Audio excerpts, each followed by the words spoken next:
7h45, c'est le petit déjeuner politique d'Aurore Berger, députée La République En Marche des Yvelines et présidente déléguée du groupe En Marche à l'Assemblée nationale. Bonjour Aurore Berger. Bonjour. On doit aller vers plus de restrictions, annonce d'Emmanuel Macron hier soir. Est-ce qu'il faut craindre un reconfinement ?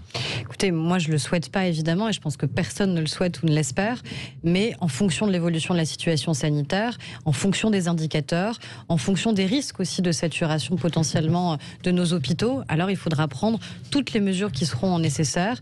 Pour l'instant, on a pris des mesures, vous le voyez bien, qui sont progressives dans les villes qui sont les plus touchées, là où il y a le plus de risques, là où il y a le plus de circulation du virus, et je pense qu'il faut continuer dans cette méthode-là. Ça pourrait être du reconfinement local par secteur, c'est ça ?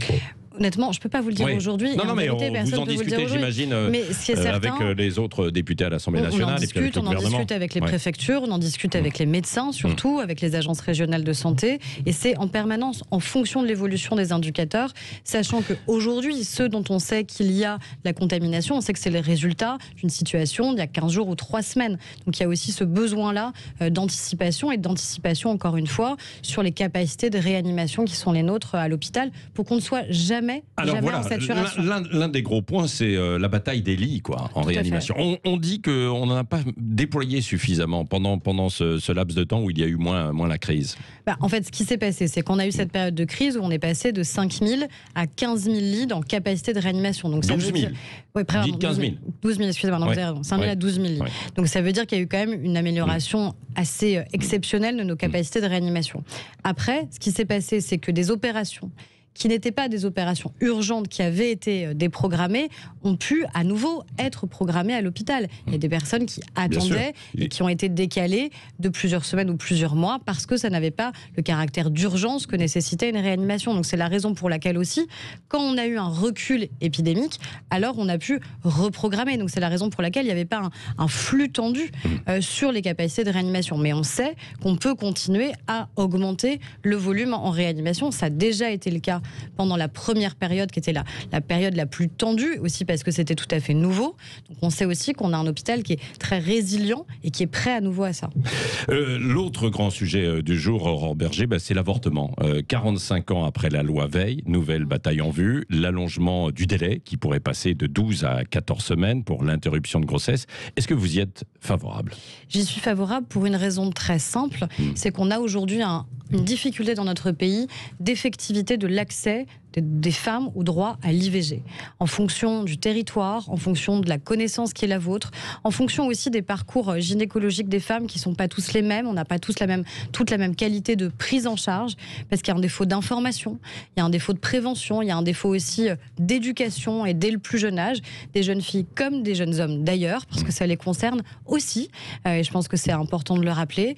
Défaut par exemple d'information sur le fait qu'une sage-femme, elle peut faire votre suivi gynécologique tout au long de votre vie, qu'elle peut aussi, quand vous en avez besoin, quand vous avez besoin d'avoir recours à l'IVG, pratiquer une IVG médicamenteuse. Tout ça, il faut que les femmes le sachent, et il faut que partout sur notre territoire, quel que soit l'âge, quelles que soient les femmes, on ait le même niveau d'accès aux soins. Alors, est-ce qu'il ne faudrait pas améliorer plutôt ce niveau d'accès justement aux soins, plutôt qu'allonger cette période à 14 semaines ? Le Collège national des gynécos est très embarrassé, il est même contre ça. Il dit, il dit que c'est un acte médical délicat, qu'il y a un risque, qu'on va saisir en fait justement la tête du fœtus. On connaît le sexe de l'enfant à 14 semaines. Alors, qu'est-ce que vous leur répondez ? Déjà, encore une fois, l'idée n'est pas d'allonger indéfiniment les délais. Il y a des pays, il y a des États, aux États-Unis, qu'on dit pourtant très conservateurs. Oui, les Pays-Bas, c'est 22. Non, mais aux États-Unis, dans certains États, il n'y a même pas de délai. Donc, c'est pas ça qu'on fait. Aux Pays-Bas, vous le dites vous-même, en effet, c'est 22 semaines. En Grande-Bretagne, c'est 18. Bref, on a beaucoup d'autres pays européens et voisins qui ont des délais beaucoup plus longs que les nôtres. Donc, l'idée, c'est pas d'être dans une course effrénée pour augmenter les délais. La seule question qui vaille, c'est qu'à un moment, aujourd'hui, dans notre pays, en France, on a 3 000 à 5 000 femmes qui, chaque année, sont contraintes d'aller à l'étranger parce qu'elles se retrouvent limite hors délai, parce qu'elles sont dans cette limite-là de 12 à 14 semaines. Donc 3 000 à 5 000 femmes qui se mettent en danger, qui prennent des risques pour leur vie, parce qu'elles ne peuvent pas, dans notre pays, avoir accès de manière effective à l'IVG. Et c'est ça qui n'est pas acceptable. Et c'est une uniquement ça qu'on vient corriger. Bah oui, mais il n'y a pas que ça. C'est ce que dit le Conseil national des gynécos. Le Conseil national d'éthique n'a pas été saisi. Le gouvernement est embarrassé lui-même. Il dit qu'on va un petit peu trop vite. Qu'est-ce que vous répondez en fait à ces réserves du gouvernement qui n'y est pas favorable? Je réponds plusieurs choses. Déjà, qu'à l'Assemblée nationale, on travaille. Et que ce travail, il a été conduit depuis 3 ans, et même avant nous, par d'autres majorités qui avaient déjà commencé à travailler sur ce sujet, conduit au Sénat par Laurence Rossignol, par exemple. Donc, on a travaillé depuis 3 ans. Donc, le gouvernement n'a pas pris la mesure de ce que vous étiez en train de faire. Les parlementaires, vous savez, les parlementaires à l'Assemblée sont souverains. Ouais. Et quand une proposition de loi est soumise aux parlementaires, ce sont les parlementaires qui décident de voter ou de ne pas voter. Il se trouve qu'on a une proposition de loi qui est portée par un groupe d'opposition. Et donc, la seule option qui est la nôtre, c'est soit on rejette cette proposition de loi, soit on vote cette proposition de loi.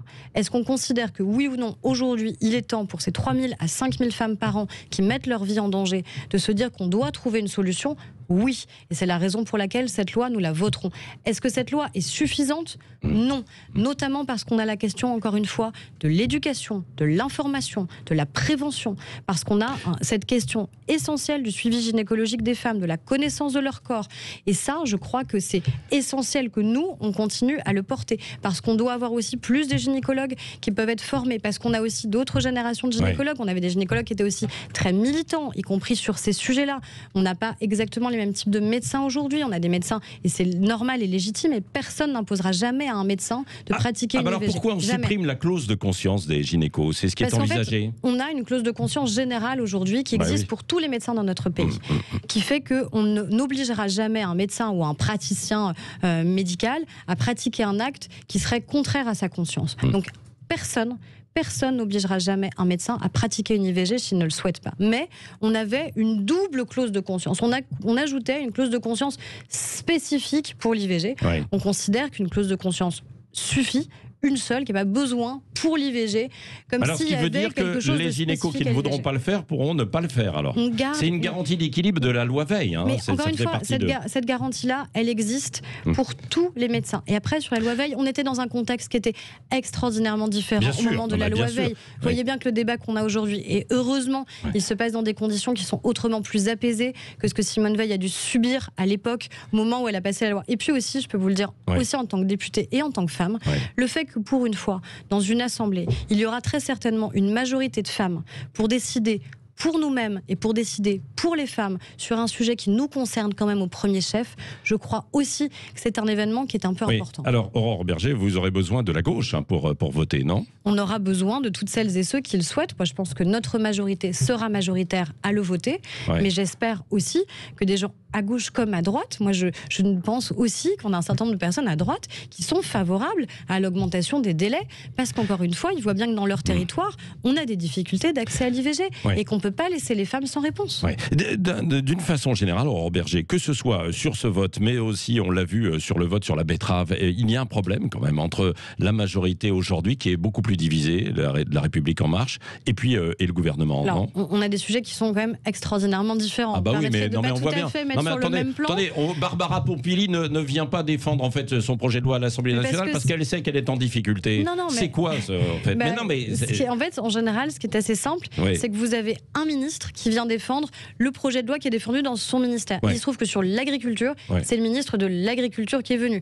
Comme aujourd'hui sur la santé, c'est le ministre de la Santé. C'est aussi de la transition écologique, pardon, mais c'est aussi de la transition écologique. Un ministre, vous savez, sur la question qui s'est passée, c'est-à-dire le vote qu'on a eu lundi, pour que les gens comprennent.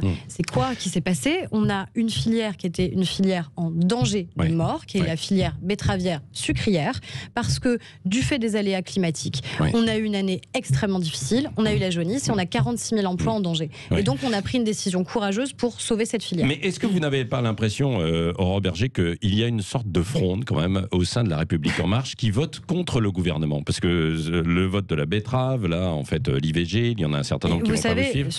Il y a un début de fronde quand même. Vous pouvez le reconnaître. Non mais vous m'avez interrogé 1000 fois sur un début de fronde à chaque fois. Pas 1000 fois, parce que c'est en ce moment. À chaque fois, vous m'interrogez sur un début de fronde. Donc ça veut dire que le début, il reste quand même tout à fait au début, donc, y compris à 3 ans.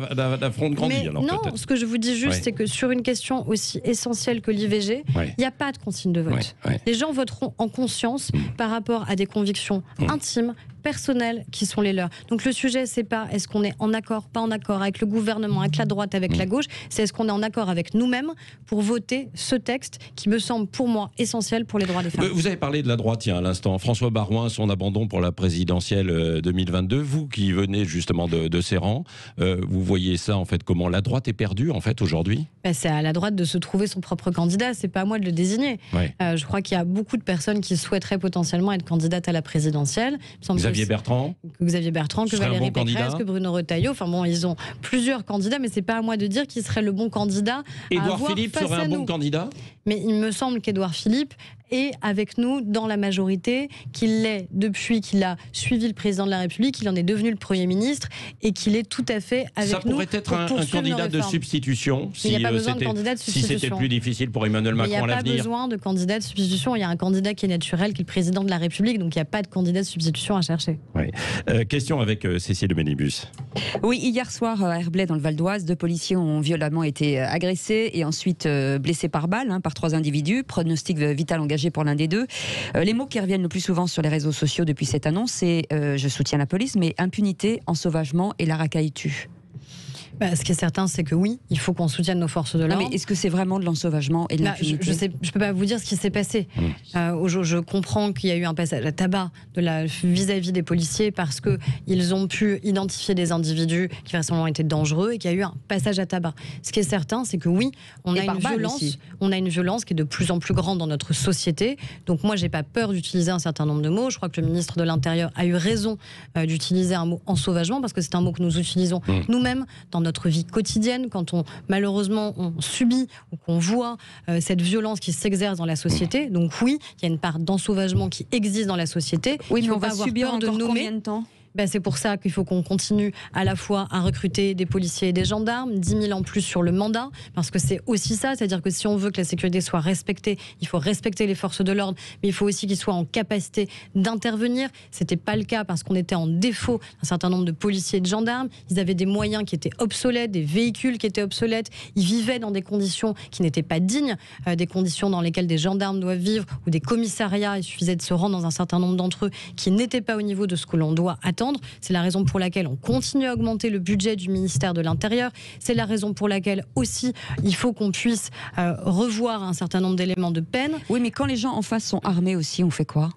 On fait quoi? On fait qu'à un moment, il y a des interpellations qui existent, on fait qu'il y a des investigations qui existent, on fait aussi qu'il faut que la réponse pénale soit adaptée. C'est-à-dire qu'à partir du moment où on a un passage à tabac de forces de l'ordre qui étaient dans l'exercice de leurs fonctions, justement pour lutter contre la violence dans cette société, il faut que la réponse pénale soit au rendez-vous. Parce qu'il n'y a rien de pire, c'est ce que vous disent les policiers ou les gendarmes, que d'interpeller un individu dangereux, qui plus est, qui est passé à l'acte à leur rencontre, et de le voir en liberté ensuite dans la rue. Et ça, c'est intolérable. Et donc, on a besoin d'avoir une réponse pénale extrêmement puissante dans notre pays. Merci Aurore Berger, députée La République En Marche des Yvelines et présidente déléguée du groupe La République En Marche à l'Assemblée nationale. Je sais aussi que vous allez parler du bien-être animal, qui sera un autre sujet qui vous tient à cœur évidemment, mais il y avait aussi bien sûr l'IVG ce matin. Merci d'être venu ce matin au micro Sud Radio. Et à tout de suite, c'est le journal de 8.